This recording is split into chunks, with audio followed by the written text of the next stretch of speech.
제품 제조 과정에서 대장균 군이 발견됐음에도 불구하고 이렇게 완제품이 만들어지고 시중에 유통된 시리얼이 있다고 해서 많은 분들에게 충격을 주고 있습니다. 바로 이 제품인데요. 지금도 이렇게 진열대에 진열이 되어 있고 유통이 되고 있습니다. 도대체 이렇게 문제 있는 제품들이 시중에 유통될 수 있는 이유는 무엇일까요? 포장까지 모두 마친 시리얼. 그러나 출고 전 판매에 부적합하다는 판정을 받았습니다. 그 이유는 대장균 군이 검출됐기 때문인데요. 내부 고발자의 증언으로 알려진 이번 사건. 업체는 부적합 제품을 다시 뜯어 정상 제품과 섞어 판매했다는 혐의를 받게 됐습니다. 결국 식품의약품안전처는 문제의 제품을 판매 중지시켰고 15일 어제까지 3개의 시리얼을 추가해 총 4개의 제품을 유통 금지시켰습니다. 하지만 확인 결과 시중에서는 여전히 해당 제품을 볼 수 있어서 충격을 주고 있습니다. 회사에서 대리점으로 이제 연락을 주게 되는데 그 대리점으로 연락을 받았을 경우에 회수를 해가는데 그게 아직 공문이 안 떨어진 것 같아요. 그래서 마트에서 아직 회수를 안 해간 데가 좀 많아요. 결국 모르는 사람은 대장균군 시리얼을 사서 먹을 수도 있다는 이야기인데요. 처리를 했다고 하는데 그게 이제 확실하게 처리가 된 건지는 저희가 아직 모르는 상황인 거잖아요. 그걸 이제 확인시켜주기 전까지는 좀 찝찝한 거죠. 워낙 많으니까. 해당 업체의 의견을 듣기 위해서 직접 찾아갔지만 결국 만날 수는 없었습니다. 그 후 전화로 업체의 입장을 들어봤습니다. 대장균하고 대장균군은 달라요. 그래서 대장균군이 나오게 되면 그거는 경미한 그 균이기 때문에 빨리 처리를 다시 하게 돼 있어요. 그거는 굉장히 정상적인 그 프로세스입니다. 그 품질 분산을 하고 나서 그 시고가 아니라 그 시장에 유통된 다음에 그게 제품이 문제가 되면 그거는 신고를 하게 돼 있죠. 그러나 현행 법상 검사 후 문제가 발생할 우려가 있다면 지체 없이 식약처에 보고해야 한다고 명시되어 있습니다.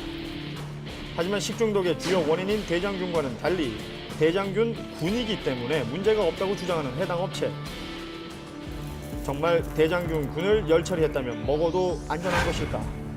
독소 같은 경우는 일부 독소들은 열 처리를 하더라도 죽지 않는 경우들이 있거든요. 그러니까 균은 검출 안 되더라도 독소는 남아서 이제 설사를 유발할 수는 있고요. 그래요? 이렇게 이미 한번 공정을 거친 거에 대정이 남았던 얘기는 이 공정 자체가 다 문제가 있다는 걸 얘기하니까 더 창피해야 되는 상황이에요. 소비자를 우롱하는 업체, 처벌 규정을 알아봤습니다. 저 자주 먹었었는데. 위험을 예측하고도 보고를 안 하거나 거짓 보고를 해도 강한 형사 처벌은 없는 상황입니다. 이 수십억의 매출을 얻은 회사가 이렇게 보고를 하지 않은 그 자체가 500만 원 이하의 과태료니까 실제로는 뭐 한 300만 원, 400만 원만 내면 끝나는 거죠. 세균 과자 논란이 이번이 처음은 아닙니다. 지난 9일 이와 똑같은 법을 위반한 업체가 알려졌는데요. 유아용 유기농 과자에 세균이 검출된 것입니다. 식중독 유발균을 포함 기준치인 1g당 10,000마리 이하보다 최대 280배 세균이 검출돼서 결국 제품 회수 조치가 내려졌습니다. 자진 회수를 하는 것처럼 홍보를 했지만 이미 검찰 조사 시작 후 조치를 받은 것이었고 현재 제품은 아예 단종이 되었습니다. 해당 업체 직원은 구속 기소가 된 상황인데요. 이 제품의 경우 유기농을 앞세워 영유아들을 타겟으로 한 제품이었기 때문에 그 문제는 더욱 심각했습니다. 그러나 업체는 법률에 대한 이해 부족일 뿐이라고 주장합니다. 한 군데에서 280만 마리가 나오는 거예요. 그럼 이거는 상식적으로 뭐 그 실험의 오류로 인정할 수밖에 없는, 의심할 수밖에 없는 타당한 사유가 있는 것이죠. 건가요? 저희는 실험의 오류로 판단을 하고 재검사를 실시를 했습니다. 재검사 결과는요? 단 하나의 실험 오류였고 그래서 자체 재검사 후에 안전한 제품을 시중에 유통해왔다는 것인데요. 그러나 검찰 측의 의견은 달랐습니다.